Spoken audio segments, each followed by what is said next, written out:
नमस्कार, संघर्ष वृत्तवाहिनीमध्ये आपलं स्वागत। घेऊया ठाणे आणि आसपासच्या परिसरामधील घडणाऱ्या महत्त्वाच्या घडामोडींचा आढावा।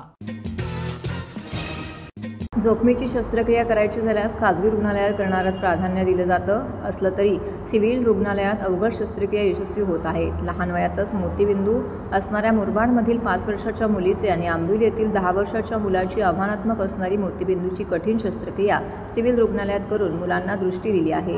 मुरबाड परिसरातील 5 वर्षाची राणी आणि आंबिवलीतील 10 वर्षाचा विजय या दोन्ही मुलांना मोतीबिंदू झाला होता। राणीला सुरुवातीच्या काळामध्ये 3 वर्षात डोळ्यांनी व्यवस्थित दिसत नव्हतं, मात्र पुढे दोन्ही डोळ्यांना मोतीबिंदू झाल्यामुळे तिला अस्पष्ट दिसू लागलं। त्याचप्रमाणे विजयाला देखील दोन्ही डोळ्यांना मोतीबिंदू झाला होता। मुरबाडसारख्या तालुक्यात डोळ्यांची शस्त्रक्रिया करणं कुटुंबासाठी मोठी गोष्ट होती। सरकारी रुग्णालयात मोतीबिंदू शस्त्रक्रिया करायची झाल्यास कुठे करावी असा प्रश्न दोन्ही मुलांच्या पालकांना होता। दरम्यान सिव्हिल रुग्णालयात मोतीबिंदू शस्त्रक्रिया चांगली होत असल्याचं त्यांना समजलं। या दोन्ही मुलांना रुग्णालयात दाखल केल्यानंतर जिल्हा शल्यचिकित्सक डॉक्टर कैलास पवार आणि अतिरिक्त जिल्हा शल्यचिकित्सक डॉक्टर धीरज महांगडे यांच्या मार्गदर्शनाखाली दोघांच्या डोळ्यांची मोतीबिंदू शस्त्रक्रिया यशस्वी पार पडली असल्याची माहिती नेत्रसर्जन डॉक्टर शुभांगी अंबाडेकर यांनी दिली। एक 5 वर्षाची लहान मुलगी आहे, तिला जेव्हा ती चालायला लागली तर ती धडपडत होती। तेव्हा त्याच्या लक्षात आलं की याला काहीतरी प्रॉब्लेम आहे। तर थोडं दिवसानंतर लक्षात आलं की दिसायला अडचणी आहे। मग त्याने तिकडे नजदीकच्या हॉस्पिटलला ती मुरबाडवरून आहे, नजदीकच्या हॉस्पिटलमध्ये दाखवलं। त्याच्यानंतर त्याला इथे रेफर केलं। इथे रेफर केल्यानंतर कळलं की कॅटरॅक्ट आहे आणि एक विशिष्ट प्रकारची सर्जरी करावं लागेल। त्यांना इकडे सगळं टेस्ट वगैरे केल्या, सगळे फिटनेस वगैरे घेतली आणि ऑपरेट केलं आणि आता तिला छानपैकी दिसायला लागलेलं आहे। तसं हा मुलगा 10 वर्षाचा आहे। यालाही काही 1.5-2 वर्षापासून अंधूक दिसायला लागल्यापासून घरच्यांना थोडं लक्षात आलं की याला थोडं अंधूक दिसते, तोही सांगायला लागला त्याला कळत असल्यामुळे। मग त्यांना इथे रेफर केलं आहे आमच्याकडे प्रायव्हेट हॉस्पिटल गव्हर्नमेंटच्या हॉस्पिटलमधून। तर लक्षात आलं की याला कॅटरॅक्ट आहे। दोघांच्या रिस्की सर्जरी होत्या थोड्याशा, परंतु आमच्या डॉक्टरांच्याकडे लेझर मशीन्स आहेत, फेको आहे, अतिशय अद्ययावत टेम्पररी हॉस्पिटल जरी असलं तर आमच्याकडे अद्ययावत मशिनरीज अवेलेबल आहेत। तर ऑपरेट केलं आमच्या डॉक्टरांनी, आम्ही सगळ्यांनी बसून आणि फिटनेस वगैरे असतील। आमच्या डॉक्टर अंबाडेकर मॅडम जे ऑप्थॉल्मॉलॉजिस्ट आहे, सिनियर ऑप्थॉल्मॉलॉजिस्ट, त्यांनी सांगितलं आपण इकडे करूया आणि आम्ही केलं। सर्जरी सक्सेसफुल झालं आहे। दोघांना छानपैकी दिसायला लागले। आता त्यांना आम्ही डिस्चार्ज करतो आहे। एकच सांगणं आहे सगळ्यांना की सिव्हिल हॉस्पिटल टेम्पररी जागेवर शिफ्ट झालं आहे तरी कुठल्याही सर्व्हिसेस आपण इथे बंद केलेलं नाही। इथेही सगळे मॉडर्न इक्विपमेंट असतील, मॉडर्न ओटी असतील, सगळे साहित्य इकडे आपण आणून ठेवलेले आहेत आणि जास्तीत जास्त लोकांनी याचा फायदा घ्यायला पाहिजे ही सगळ्यांना एक आव्हान पण करतो। ठाणे महानगरपालिकेचे मालमत्ता कर म्हणजेच प्रॉपर्टी टॅक्स भरण्याचे आवाहन। सन 2022-23 या आर्थिक वर्षाचे मालमत्ता कराचे म्हणजेच प्रॉपर्टी टॅक्सचे बिल ठाणेकर करदात्यांना महापालिकेमार्फत आर्थिक वर्षाच्या सुरुवातीस म्हणजेच माहे एप्रिल 2022 मध्ये देण्यात आलेले आहे। तथापि अद्यापही काही करदात्यांनी मालमत्ता कर महापालिकेकडे जमा केलेला नाही।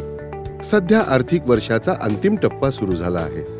मालमत्ता कर वसुलीसाठी महापालिकेतर्फे कडक कारवाई हाती घेण्यात आली आहे। या अंतर्गत जंगम मालमत्ता, टीव्ही, फ्रीज, वाहन व इतर जप्त करणे तसेच स्थावर मालमत्ता वॉरंट बजावून जप्त करण्यात येत असून मालमत्तेचा जाहीर विक्रीद्वारे लिलाव करून कराची रक्कम वसूल करण्यात येत आहे। मालमत्तेस पाणी पुरवठा करण्यात येणारे नळ संयोजन खंडित करण्यात येत आहेत। त्याचप्रमाणे थकीत मालमत्ता करावर 2% व्याज आकारले जात असल्याने भरावयाची रक्कम वाढत आहे।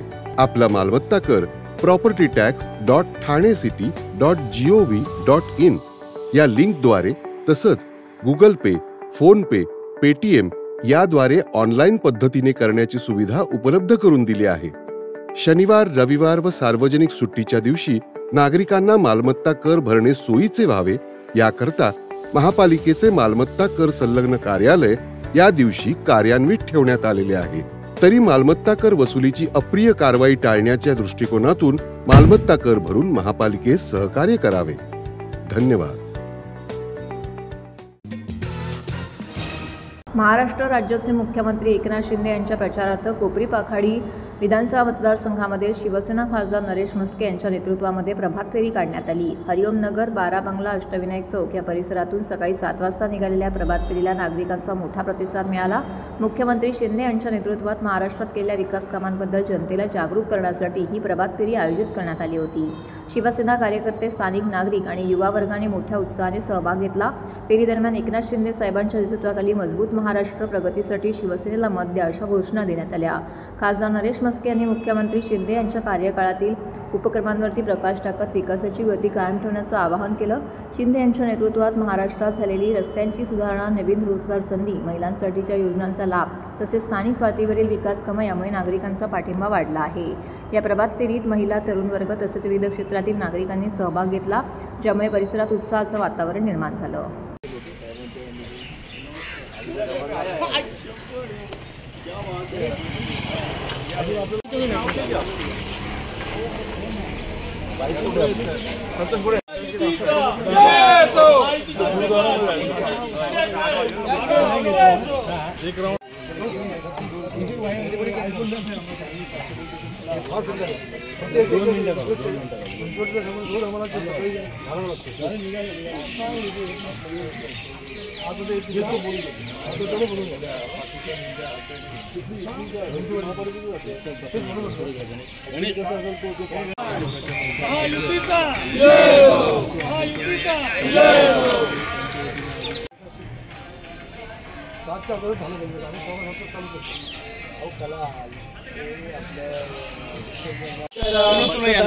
तुम्ही मतदान करा, मतदान करा, तुम्ही मतदान करा, शिवसेनेला मतदान करा, शिवसेनेला मतदान करा. लोकांना भेटण्याकरता आणि लोकांशी संपर्क साधण्याकरता आणि एकनाथ शिंदे साहेब यांना आम्ही सांगितलं की तुम्ही मतदारसंघात येऊ नका, तुम्ही 288 मतदारसंघात महायुतीचा प्रचार करा.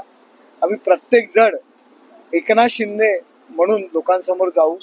तुम्ही एवढं प्रचंड काम केलेलं आहे आणि म्हणून आमचे सर्व पदाधिकारी आणि कार्यकर्ते, मी सुद्धा एक कार्यकर्ता म्हणून सर्व लोकांच्या भेटीगाठी घेत आहे आणि एकनाथ शिंदे साहेब यांना प्रचंड बहुमताने निवडून आणण्याचा निर्धार आम्ही प्रत्येकाने घेतलेला आहे. हे बघा, महाविकास आघाडीच्या पायाखालची जमीन सरकलेली आहे. महायुतीचा विजय होणार यात कुठल्याही प्रकारची शंका नाही. संपूर्ण वातावरण महायुतीच्या फेवरला आहे आणि मग सहानुभूती घेण्याच्या बॅगा सगळ्यांच्या तपासल्या जातात. बॅगा नितीन गडकरींची पण तपासली गेली, एकनाथ शिंदे साहेबांची तपासली गेली, देवेंद्रजींची तपासली गेली, अजितदादांची तपासली गेली, परंतु यांनी कुणीही राजकारण केलं नाही. एक भाग आहे निवडणूक आचारसंहितेचा आणि फक्त हे एक राजकारण करण्याचा प्रयत्न आहे आणि सहानुभूती घेण्याचा प्रयत्न आहे. एक वेगळा नेरेटिव्ह विशिष्ट समाजाला हाताशी धरून वेगळा मेसेज देण्याचा जो काय प्रयत्न चाललेला आहे.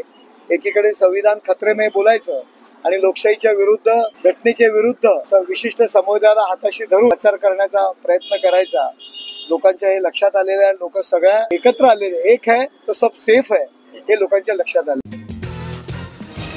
लोकसहभाग, लोकचळवळ आणि लोककल्याण या त्रिसूत्रीनुसार काम करत आलं असून यापुढेही नागरिकांच्या आनंदा, सुखसोयीकरिता जीवाचे रान करीन अशी ग्वाही आमदार संजय केळकर यांनी दिली. ठाणे शहर विधानसभा मतदारसंघाचे भाजप महायुतीचे उमेदवार संजय केळकर यांच्या विजयासाठी हायलँड, यशस्वी नगर, डोकाई येथील अंबर इंटरनॅशनल स्कूलच्या पटांगणामध्ये जाहीर सभा पार पडली. त्यावेळी उपस्थित जनसमुदायाला केळकर यांनी संबोधित केले. याप्रसंगी व्यासपीठावर अंबर संस्थेचे लक्ष्मण कदम, सभेचे संयोजक निलेश पाटील, रमाकांत पाटील, माजी उपमहापौर अशोक भोईर, युवा मोर्चाचे सूरज दळवी, घोडबंदर मंडळ अध्यक्ष ॲडव्होकेट हेमंत म्हात्रे, तर युवा सेना ठाणे जिल्हा सचिव अभिषेक शिंदे, जितेश गुप्ता, अर्जुन डाबी इत्यादींसह भाजप, शिवसेना, राष्ट्रवादी आणि रिपाई मित्रपक्षांचे पदाधिकारी उपस्थित होते. मुंबईनंतर ठाणे हे महत्त्वाचे डेस्टिनेशन असल्याने व्हिजन डॉक्युमेंट बनवल्याचे सांगून केळकर यांनी विस्तारित ठाणे झाल्यानंतरच्या परिस्थितीवर भाष्य केलं. आधीचे 7-12 गेले, पण त्यानंतर आलेले प्रॉपर्टी कार्ड सदोष असून त्यात सर्व रहिवासी भरडले जात आहेत. तेव्हा जसा NA जिझिया कर रद्द केला तसाच त्याच धर्तीवरती महसूल मंत्र्यांची भेट घेऊन तातडीने हा प्रश्न मार्गी लागणार असल्याचं त्यांनी सांगितले. सभेच्या प्रारंभी उपस्थित महायुतीच्या पदाधिकाऱ्यांनी उपस्थित केलेल्या विविध समस्यांविषयी बोलताना केळकर यांनी माझी बांधिलकी जनतेशी आहे. लोकसहभाग चळवळीतून लोककल्याणासाठी झटत असताना मतदारसंघात आमदार आपल्या दारीच्या 151व्या कार्यक्रमाद्वारे तब्बल 40,000 नागरिकांशी थेट भेट घेऊन समस्यांचं निराकरण केलं. तेव्हा नागरिकांच्या हॅपीनेसचा रेशो वाढवण्याकरिता यापुढेही जीवाचे रान करीन अशी ग्वाही केळकर यांनी दिली आहे. आज या ठिकाणी ढोकाली परिसरामधल्या असंख्य इमारतीचे गृहसंकुलांचे प्रतिनिधींची शेकडोनी या ठिकाणी उपस्थित होते आणि एक सभाच या ठिकाणी झाली। शेवटी ही नवीन जी वसाहत झालेली आहे या ठिकाणी कशा पद्धतीने याची डेव्हलपमेंट होणार आहे, कशा पद्धतीने यांच्या समस्या सुटणार आहे याबद्दल देखील संवाद झाला आणि जे आमच्या संकल्पना आहेत ज्या केलेल्या आहेत आणि पुढच्या काळामध्ये अनेक गोष्टी ज्या वाहतूक कोंडीपासूनच्या समस्या आहेत त्या सोडवण्याच्या दृष्टीने अशा पद्धतीने खूप मोठा प्रतिसाद आहे, लोकांचा विश्वास आहे। डबल इंजिन सरकारवर आहे, महायुती सरकारवर आहे। आम्ही जे काम करतोय त्या कामाचा अहवाल देखील आम्ही लोकांसमोर सातत्याने ठेवलेला आहे। मला निश्चितपणे खात्री आहे की महायुती लोकसभेला देखील त्यांनी भरभरून सहकार्य केलं, विधानसभेला देखील महायुतीच्या पाठीशी, माझ्या पाठीशी ही सगळी मतदार जो आहे तो निश्चितपणे राहील असा मला खात्री वाटते, विश्वास वाटतो।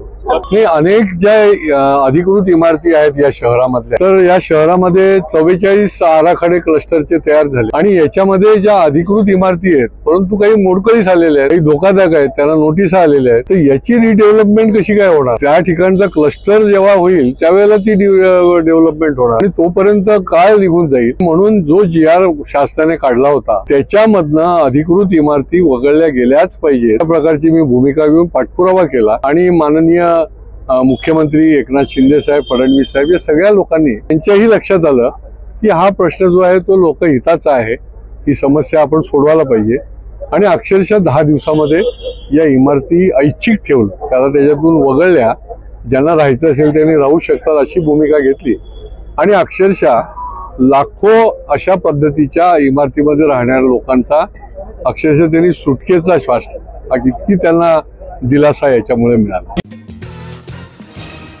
ठाण्यातील सीकेपी समाजाच्या भेटीला मनसे उमेदवार सीकेपी समाजाच्या उपस्थितीत अविनाश जाधव यांच्याकडून 5 वर्ष काम करण्याच्या वायद्याचे धनादेश वाटप। महाराष्ट्र नवनिर्माण सेनेचे ठाणे शहर विधानसभा मतदारसंघाचे उमेदवार अविनाश जाधव हे ठाण्यातील सीकेपी समाजाच्या भेटीला पोहोचले। गुरुवारी सायंकाळी ठाण्यातील सीकेपी हॉलमध्ये पार पडलेल्या या कार्यक्रमात 5 वर्ष 1825 दिवस काम करण्याच्या वायद्याचे धनादेश वाटप करण्यात आले। येत्या काही दिवसात अशा प्रकारचे धनादेश ठाणेकरांना वाटप करणार असून हीच माझी काम करण्याची गॅरंटी असल्याचे अविनाश जाधव यांनी सांगितले। ठाण्यातील विविध समाजांनी मनसेला पाठिंबा दिला आहे। दहीहंडी पथके, बंजारा समाज, युथ मराठा बिझनेसमॅन या संघटनेने देखील पाठिंबा दिला आहे। विविध समाज मनसेच्या अविनाश जाधव यांच्या पाठीशी उभे राहत असताना ठाणे शहरात मोठ्या संख्येने असलेल्या किंबहुना मनसे प्रमुख राज ठाकरे यांना मानणाऱ्या सीकेपी समाजानेही मनसेला साथ दिली आहे। जनतेच्या या पाठिंब्याचा अवेअर न करण्यासाठी यावेळी अविनाश जाधव यांनी उपस्थित नागरिकांना 5 वर्ष काम करण्याचे वचन म्हणून स्वाक्षरी केलेले धनादेश वाटप केले। काय आहे मनसेचा धनादेश? अविनाश जाधव यांनी नागरिकांना एक धनादेश दिलेला आहे आणि या धनादेशामध्ये रकमेच्या जागी 5 वर्षात किती दिवस आहेत ते लिहिलेलं आहे। हे धनादेश ठाणेकरांसाठी दिलेला आहे। याबाबत अविनाश जाधव म्हणाले, माझ्या नावाची सही केलेले धनादेश मी सगळ्यांना देणार असून हा धनादेश वटणार आहे। 5 वर्ष म्हणजे 1825 दिवस मी काम करणार आहे। हा धनादेश आज सीकेपी समाजाला दिलेला आहे। पुढे देखील भविष्यात अशा प्रकारे मी हे धनादेश सगळ्यांना देणार असल्याचे सांगितले। तर हे होतं संघर्ष वृत्तवाहिनीचं आजचं बातमीपत्र। उद्या पुन्हा भेटू याच वेळी याच ठिकाणी ताज्या घडामोडींसह। तोपर्यंत नमस्कार।